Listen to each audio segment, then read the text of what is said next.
we love this. This is what we do. We try to be innovative. We try to do things that no one has ever seen or heard before. Everybody has heard of U2, a band with an incredible career trajectory, a charismatic frontman, and hundreds of thousands of dedicated fans. Their longevity have led many to regard them as one of the biggest bands in the world.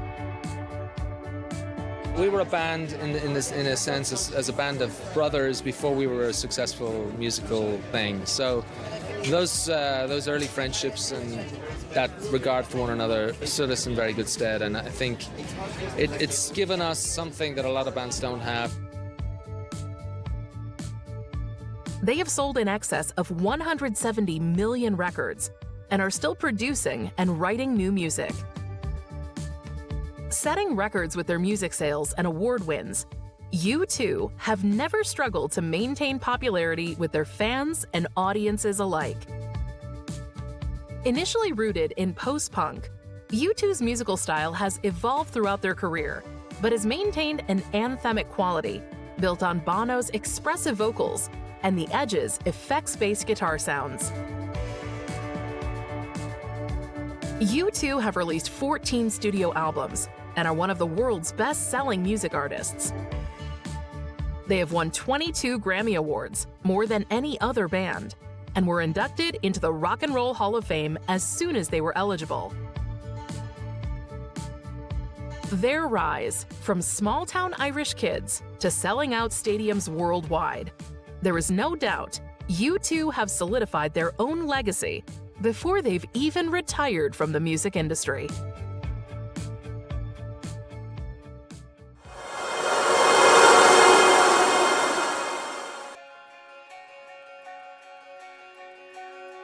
Back in 1976, Larry Mullen Jr., then a 14-year-old pupil at Mount Temple Comprehensive School in Dublin, posted a note on the school bulletin board looking for musicians to join him in creating a new band. 6 people responded to his note and met at his house on the 25th of September. Set up in the kitchen, Larry was joined by Paul Bono Hewson, David "The Edge" Evans, and his older brother Dick Evans, Adam Clayton, Ivan McCormick, and Peter Martin. Larry Mullen later described it as the Larry Mullen Band for about 10 minutes.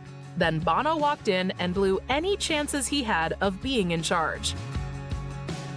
Within the first couple weeks of meeting, Ivan and Peter dropped out, leaving the remaining 5 to settle on the name Feedback and begin covering songs, which they have since admitted was not their strong point. Initially called Feedback and then The Hype, the band continued to perform around their local area and built a good reputation. The band changed their name to U2 in March 1978, after briefly being known as The Hype. That same month, they won a talent show in Limerick, Ireland, winning the prize of £500 and the chance to record a demo record for CBS Ireland. Within a few days after this win, Dick Evans was phased out of the group, and the remaining members became a 4-man band, the U2 we know today. The group consists of Bono, lead vocals and rhythm guitar, The Edge, lead guitar, keyboards, and backing vocals, Adam Clayton, bass guitar, and Larry Mullen Jr., drums and percussion. Irish magazine Hot Press were influential in shaping the future for U2. In addition to being one of their earliest allies, it also introduced them to Paul McGuinness, who agreed to become their manager in May 1978. McGuinness booked demo sessions for the band and sought to get them a record deal. The band continued to build their fan base across Ireland. In August 1978, U2 recorded a 3-track EP at Windmill Lane Studios, and the following month, their EP 3 was released, selling all 1,000 copies of its limited edition 12-inch vinyl almost immediately. The band finally got a record deal when A&R representative for Island Records was attending one of their performances in Dublin and offered to sign them to the label. The following month, the band signed a 4-year, 4-album deal with the label. Their first international single, 11 O'Clock Tick Tock, was released in May 1980. However, it failed to chart.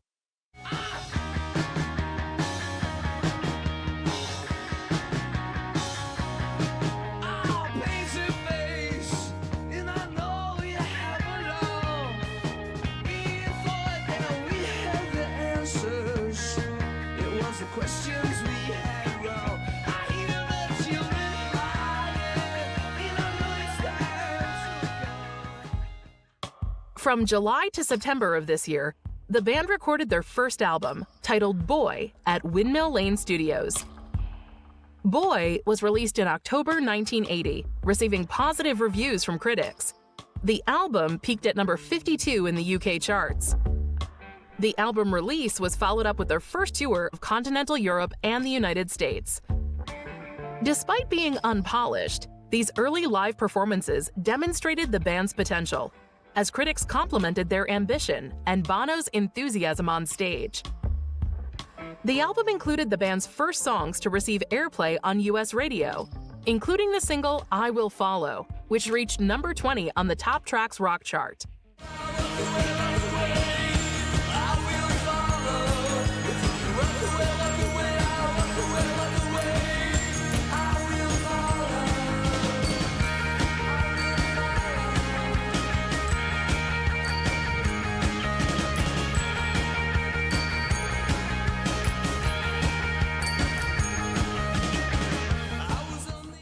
The band faced several challenges in writing their second album, October. On an otherwise successful American leg of the Boy tour, Bono's briefcase containing in-progress lyrics and musical ideas was lost backstage during a March 1981 performance at a nightclub in Portland, Oregon. The band had limited time to write new music on tour, and in July began a 2-month recording session at Windmill Lane Studios, largely unprepared, forcing Bono to improvise lyrically. October's lead single, Fire, was released in July and was U2's first song to chart in the UK. Despite securing the band an appearance on UK television program Top of the Pops, the single fell in the charts afterwards.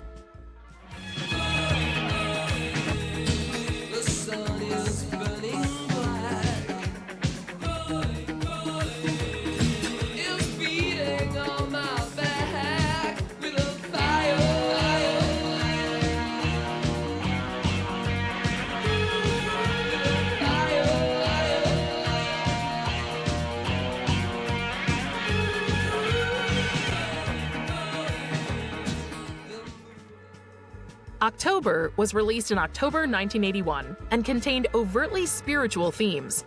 The album received mixed reviews and limited radio play, and although it debuted at number 11 in the UK, it sold poorly elsewhere. The single, Gloria, was U2's first song to have its music video played on MTV, generating excitement for the band during the October tour of 1981 to 1982 in areas where the television channel was available. I try to stand up, but I can't find my feet. I try to speak up, but only in you I am complete.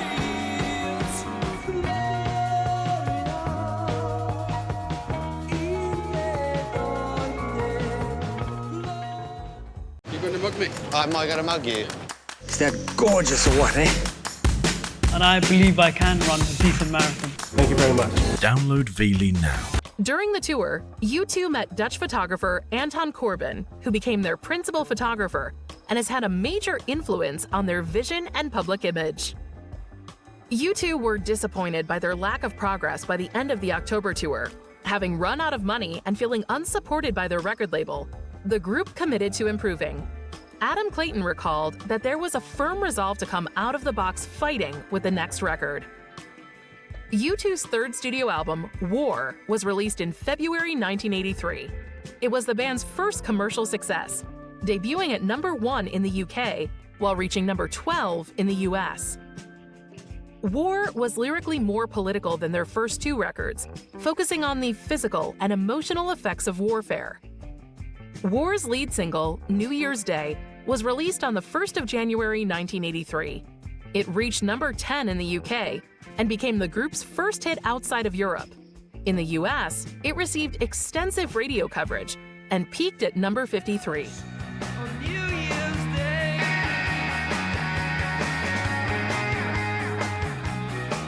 On New Year's Day. I will be with you again. I will be with you again.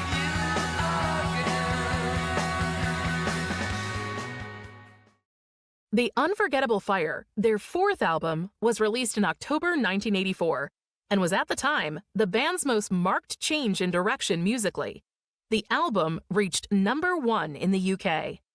The lead single, Pride in the Name of Love, written about civil rights movement leader Martin Luther King Jr., was the band's biggest hit to that point and was their first song to chart in the US Top 40. One man come and go. One man come here to justify. One man to overthrow. In the name of love.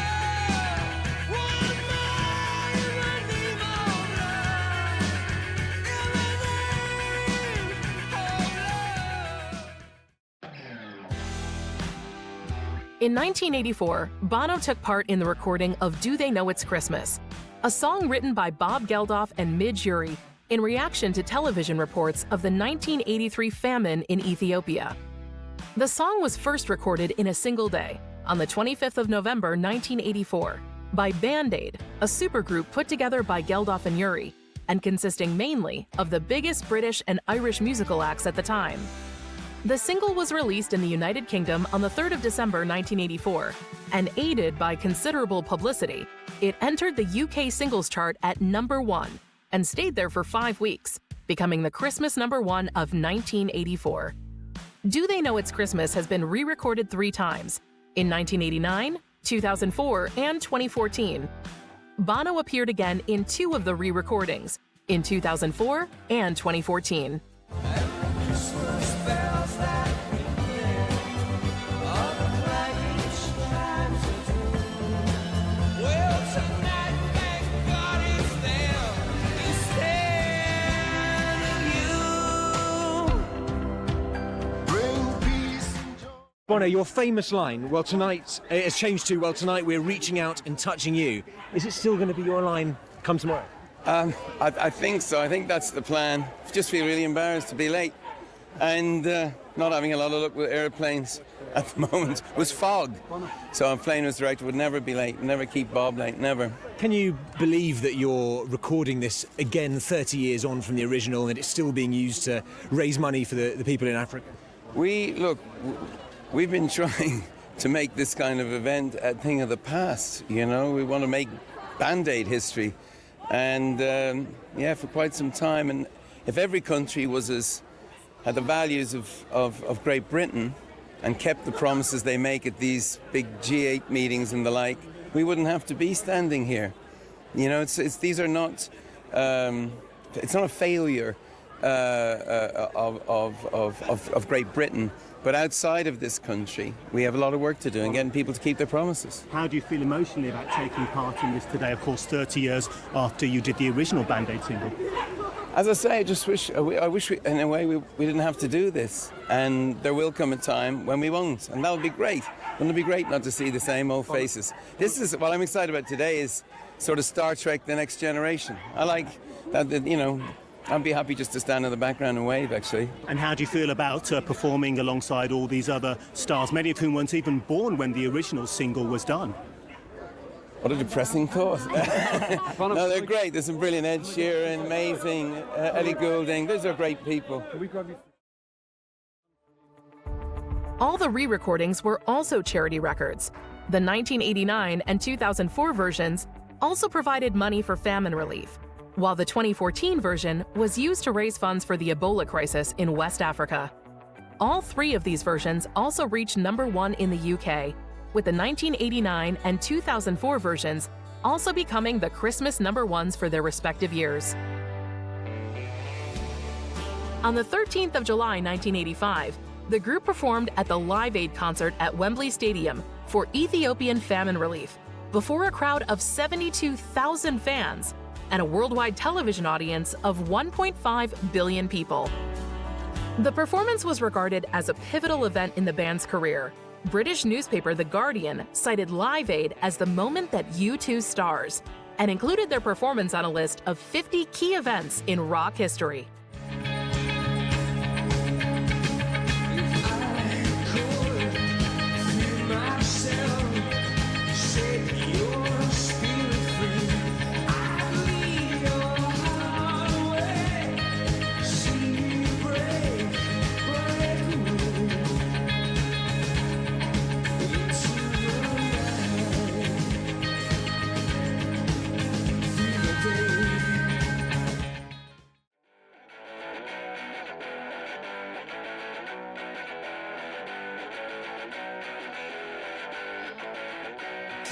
For their fifth album, The Joshua Tree, the band wanted to build on the Unforgettable Fire's textures, but instead of out-of-focus experimentation, they sought a harder-hitting sound within the limitation of conventional song structures. The Joshua Tree was released in March 1987. The album juxtaposes antipathy towards U.S. foreign policy against the group's deep fascination with the country, its open spaces, freedom, and ideals. The album went to #1 in over 20 countries, including the UK, where it received a platinum certification in 48 hours and sold 235,000 copies in its first week, making it the fastest seller in British chart history at the time. In the US, it spent 9 consecutive weeks at #1. The album included the hit singles With or Without You, I Still Haven't Found What I'm Looking For, and Where the Streets Have No Name, the first two of which became the group's only #1 hits in the US.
The album and its songs received 4 Grammy Award nominations, winning for Album of the Year and Best Rock Performance by a Duo or Group with Vocal.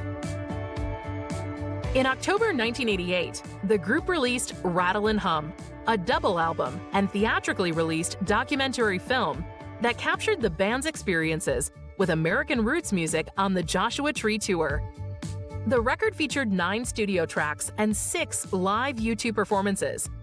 During the last performance of the tour promoting the album, before a hometown crowd in Dublin, Bono said on stage that it was the end of something for U2, and that they had to go away and just dream it all up again.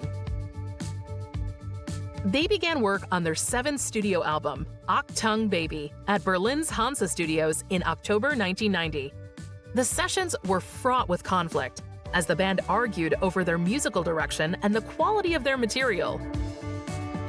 Weeks of tension and slow progress nearly prompted the group to break up, until they made a breakthrough with the improvised writing of the song One. You got someone to blame. You said one love, one life.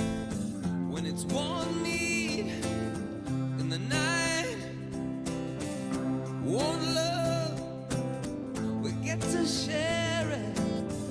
Leaves you, baby, if you don't care.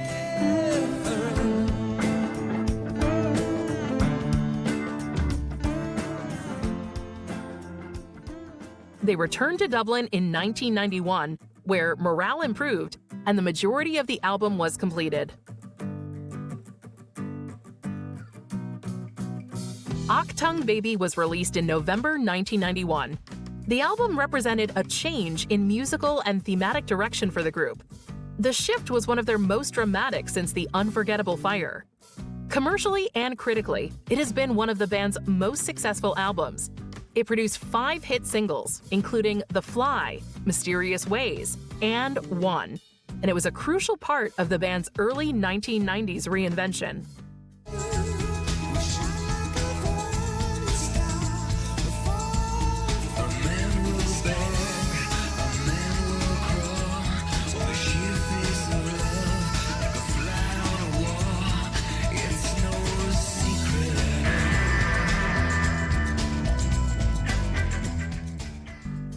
In 1993, Achtung Baby won the Grammy Award for Best Rock Performance by a Duo or Group with Vocal.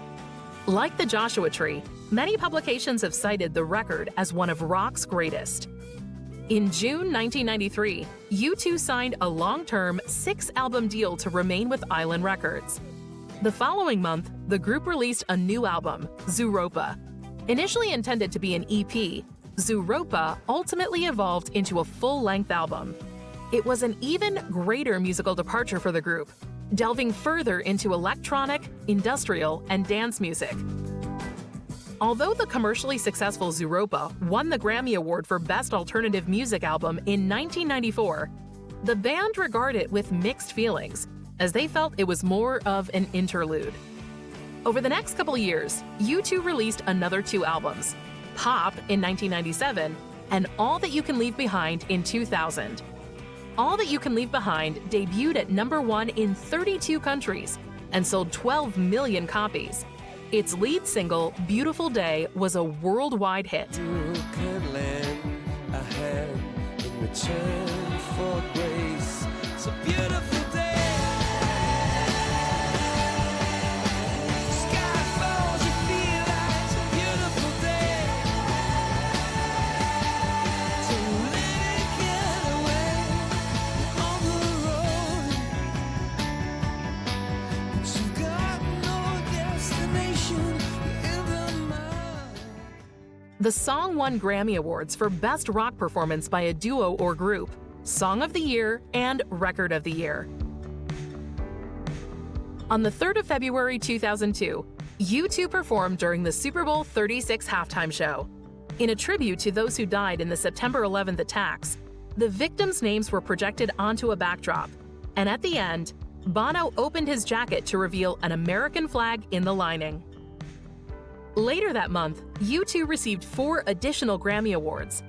All That You Can't Leave Behind won Best Rock Album, while Walk On was named Record of the Year, marking the first time an artist had won the latter award in consecutive years for songs from the same album.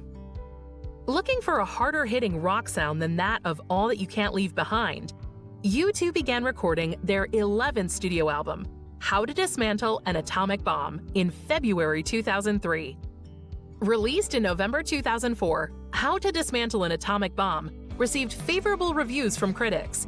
The album featured lyrics touching on life, death, love, war, faith, and family.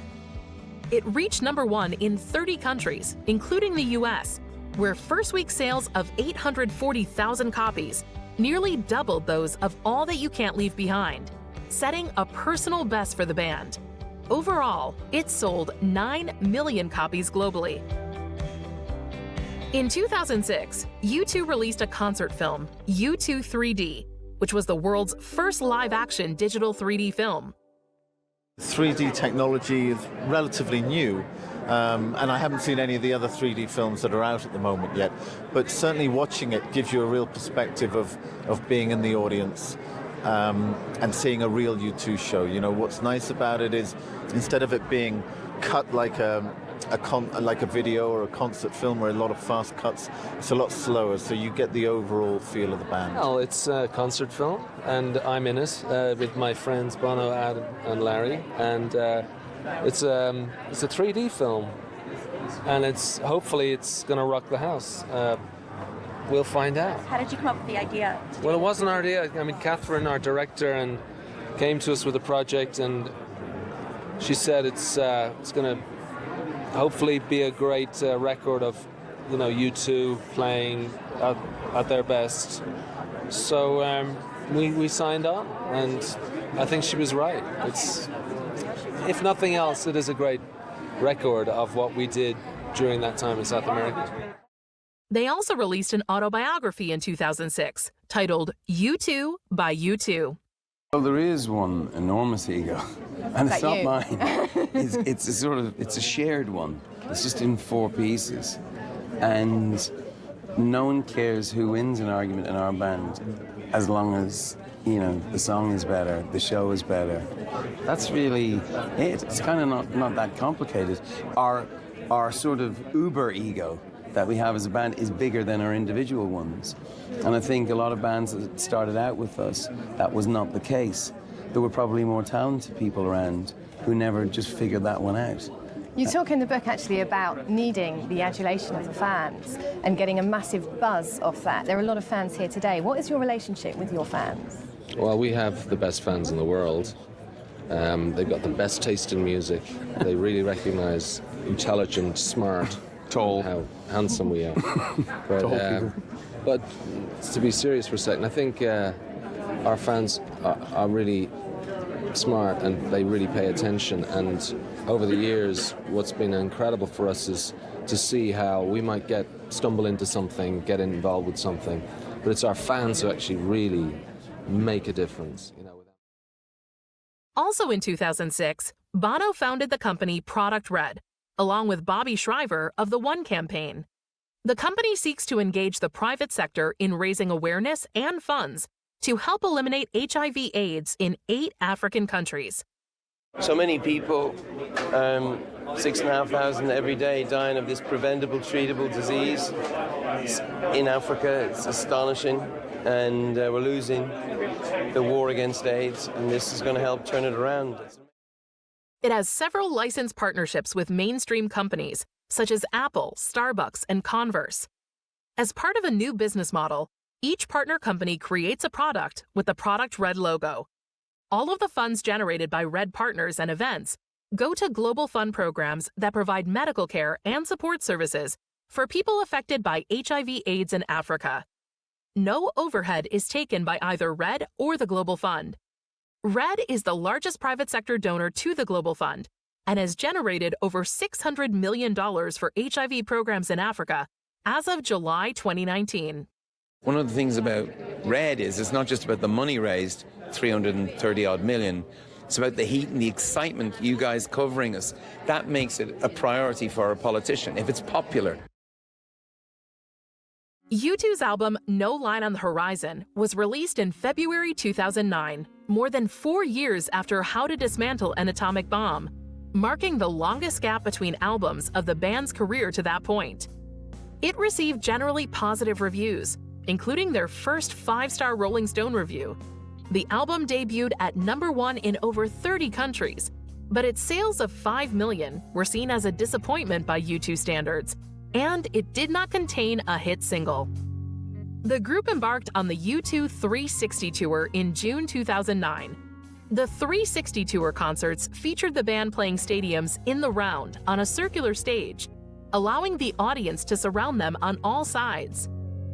The U2 tour travels with 132 technicians which go to every show, and there's 30 staging people which erect the structure that we hang our PA sound and lights on. We have 112 truck drivers and 12 bus drivers. So, and then we have a band, of course. There's a few of us. Not only are there no shows now, there never have been any show as expensive as this, but there's never been a show that has done these numbers. We'll do over 7 million people over the course of this tour. The tour will gross over $700 million over the course of the tour, and every record will be broken by a significant margin over anything previous, and I dare say the records that you're going to see from this tour won't be touched. By its conclusion in July 2011, U2 360 had set records for the highest grossing concert tour and most tickets sold for a tour. In 2010, Bono and The Edge announced they had been working on lyrics and music for a new musical, Spider-Man Turn Off the Dark. The musical was based on the 2002 Spider-Man film and incorporated elements of the story.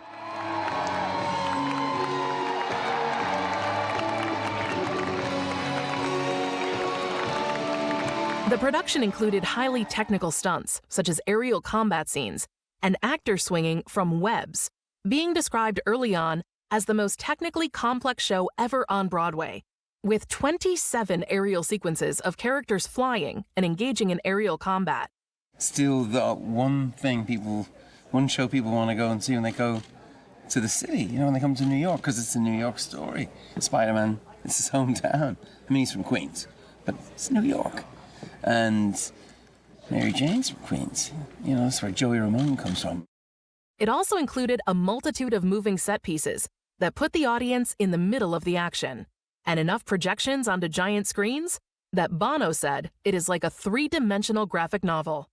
The musical celebrated 1,000 shows in May 2013. They said it couldn't be done. They said that Spider-Man would never fly on Broadway, but here we are 1,000 shows in, so we're feeling pretty good tonight, and so happy for the cast, who are amazing and who, come on stage every night and just knock it out of the park. So we're very humbled to be collaborators with them. They're amazing. However, the Broadway production was notorious for its many troubles. Several actors were injured while performing stunts, and the opening night was repeatedly delayed. Following initial negative reviews, the musical suspended performances for another month to rework the show.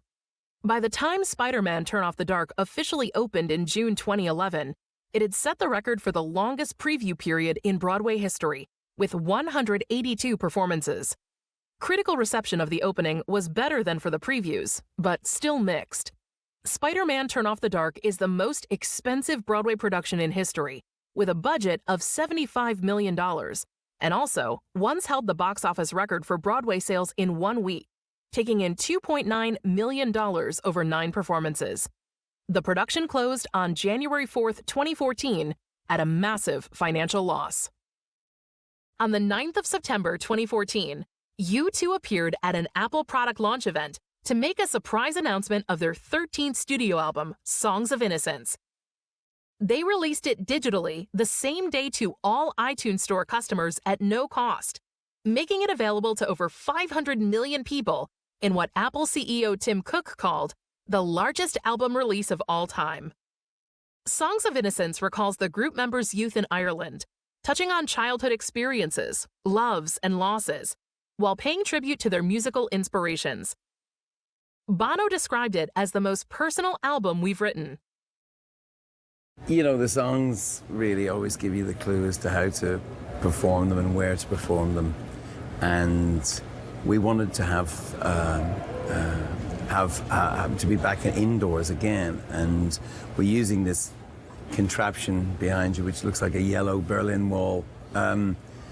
This divider, we're using this translucent canvas to tell sort of stories behind those songs, where we came from. So a lot of it's set in Dublin in the 70s, and we recreate 10 Cedarwood Road, where I grew up, and Cedarwood Road, my mates, and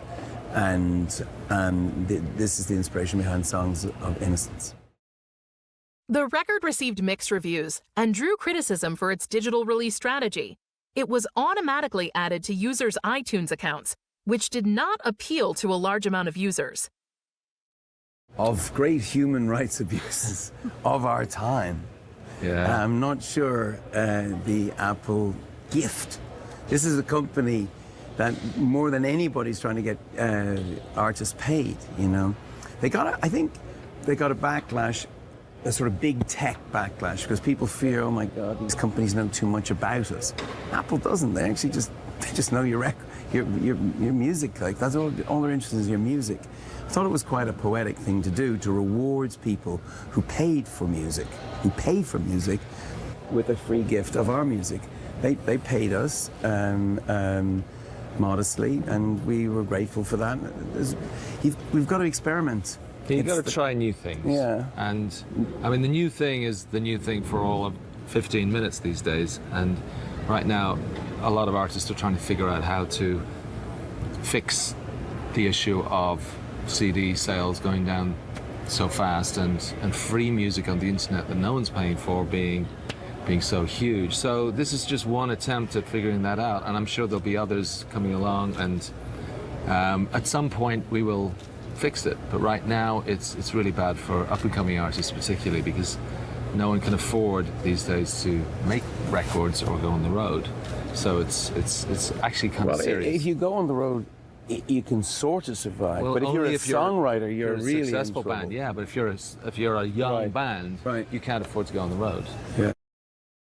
In 2016, U2 worked on their next studio album, Songs of Experience, which was intended to be a companion piece to Songs of Innocence. Songs of Experience was released on the 1st of December 2017. The first single, You're the Best Thing About Me, is one of many songs from the album that are letters written by Bono to people and places closest to his heart. The album went to #1 in the US and has since been certified platinum.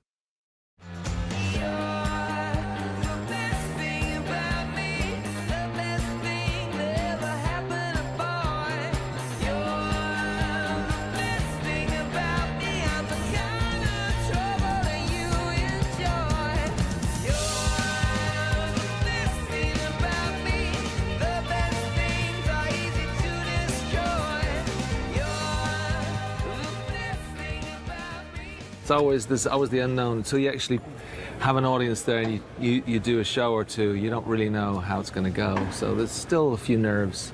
Yeah, you find out whether these songs are any good or not, and that's it. That's our audience is very demanding, but live is where U2 lives. We've always been a live band ever since we started out. Our records are great, and it's amazing when we're played on the radio, but to experience U2, you got to come see us live. So. Bono is known to be a real family man. When he's not rocking the stage alongside his bandmates, the iconic Irish singer-songwriter is spending time with his longtime wife and their beloved kids. Bono met his future wife, Alison Stewart from Raheny, when they were both attending Mount Temple Comprehensive School in Dublin, Ireland. The pair first struck up a romance when Bono walked her to the bus one day, and he became Ali's first real boyfriend when she was just 15 and he was 16. The couple said "I do" in the Old Guinness Church of Ireland in Raheny on August 21, 1982, when Bono was 22 and Ali was 21. After U2 began to find global success, Ali decided to shelve her aspirations of becoming a nurse to support her new husband and his rock and roll dreams. The couple have 4 children, daughters Jordan, born in 1989, and Eve, born in 1991, and sons Elijah, born in 1999, and John, born in 2001. Ali has since dedicated herself to humanitarian work after being inspired by her husband's performance at Live Aid in 1985. The Edge is also a very family-oriented person. He married his high school girlfriend, Aislinn O'Sullivan, on July 12, 1983. They have 3 daughters named Holly, born in 1984, Erin, born in 1985, and Blue Angel, born in 1989. The couple separated in 1990, but were unable to get legally divorced because of Irish laws regarding annulment at the time. Divorce was legalized in 1995, and the couple legally divorced in 1996. In 1993, he began dating Morley Steinberg, an American professional dancer who was employed by U2 as a choreographer and dancer during the Zoo TV tour. They have a daughter, Sean, born in 1997, and a son, Levi, born in 1999. The couple were married in 2002.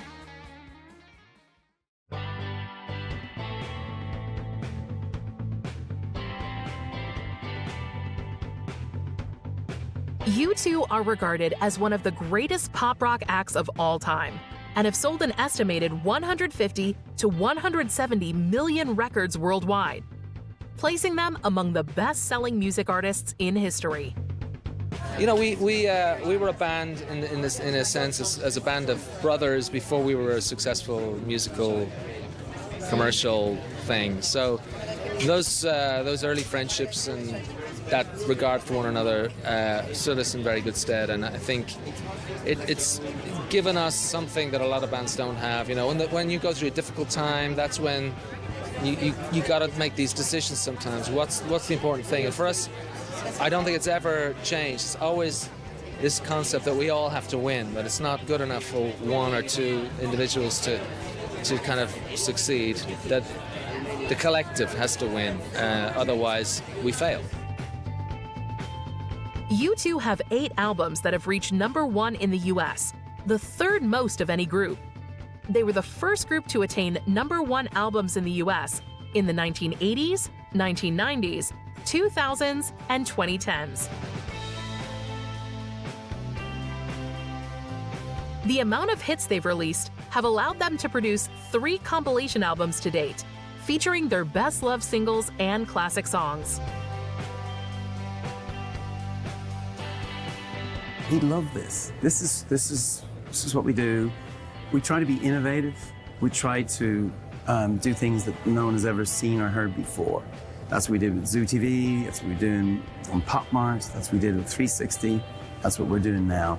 And at the heart of it, though, is an idea that started way back in the late 70s, around the time when we were a little sort of post-punk combo, which is this idea of sort of breaking through the fourth wall, you know, and seeing that there's no divide between your audience and yourself, trying to smash that divide. U2 are regarded as one of the greatest pop rock acts of all time. They are often commended for writing songs about things that are important and resonate with their audience, keeping them a fan favorite through the decades of their career. Despite never wanting to be a nostalgia act, U2 are now embracing their legacy and the mark they have imprinted on the music industry, accepting their status as a legacy band. But one thing is for sure, U2 aren't going to remain in the past. They're still going to release new music, and they're still going to try and score hits, even if they know the odds are against them. We're back. We're back, and we're hard to get rid of.